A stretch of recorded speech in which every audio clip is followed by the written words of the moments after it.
From daybreak, sub-Saharan Africa's biggest slum is noisy, chaotic and unhealthy. There's violence, robberies, carjackings, vigilantes. Malaria and typhoid are common.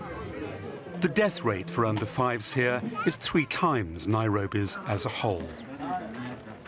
Among the many things that children learn early in their life is a sense of safety and a sense of threat. And we know that children who are in unstable or in threatening situations develop adaptive mechanisms to cope with that. And one of the more interesting things that's been illustrated by this work is the extent to which children who live in violent, threatening environments overinterpret threat in circumstances that other children, as they're growing up, might see as neutral. And this is adaptive. If you live in a violent, threatening environment, it is good for you to kind of have a short fuse. Preschool is a safe space for the kids, somewhere they can develop peacefully and, in theory, become less violent adults. The sun is there. The sun is there.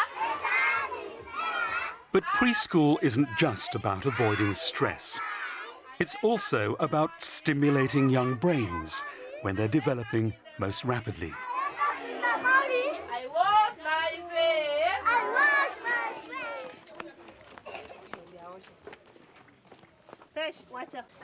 face. The child, of course, comes into the world with many gifts, but they need to be developed. The synapses in the brain need to be developed. The feelings need to be developed. The ability to have social contact needs to be developed. The creative elements need to be developed. The language needs to be developed. And you can't leave it till 5 or 6 years old. This all happens much earlier. The evidence is overwhelming that if you give them better stimulation in the early years and health and education and nutrition, that if you can get to the kids in those years, then your task in primary, secondary and tertiary is much better. And so it is not a waste of money, it's an investment.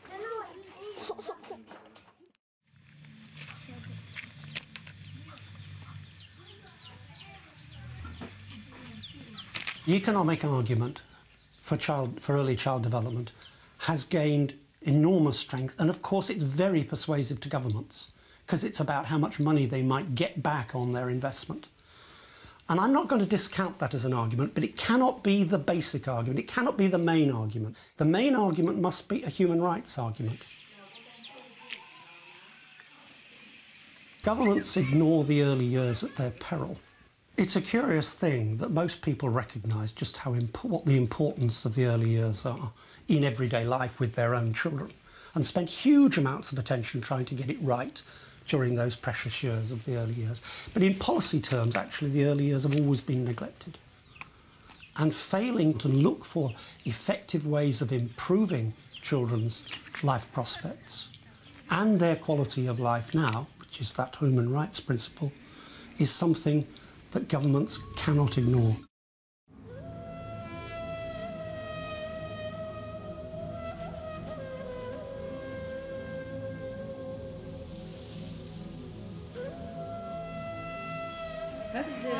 "30 years ago, Rabia was a working mum from an Istanbul shantytown. Baby daughter Ceren, well, there was a creche and relatives. But in 1983, Rabia and Ceren became part of another famous study. There was now preschool for Ceren, and Rabia was trained to interact, play and read more. For over 2 decades, researchers followed as many of the group as they could. They compared the children to peers in a control group whose mothers had not been trained. Young adults who had the early intervention were more successful than the other group, and this was really a remarkable finding. Today, Ceren's a successful architect. She has her own child. She's passing on the parenting skills her mother was taught to the next generation. Wouldn't most of these other children have caught up in the end anyway? No. No, on the basis of what we know, on the basis of research, indeed they do not. If left on their own, they do not really make it in life. What is more likely to happen is reproducing the poverty and the same kind of life. The big lesson here is by improving children's early environment, immediate environment, we can offset the detrimental effects of poverty in the world and possibly even of violence. I'm not saying that science has all of the answers to everything that ails all societies around the world in early childhood, but there's no question at all, that we're learning more and more about how the early foundations for learning and physical and mental health and behavioral regulation, which includes the possibility of violent behavior later on, the foundations are built in early childhood. What the basic principles of neuroscience tell us is that it's better to get brain development right from the beginning. And if we build a strong foundation in the very beginning of life, we get much better outcomes in the long run, and for actually less money, less cost, than the much greater price that's paid for trying to fix things down the road.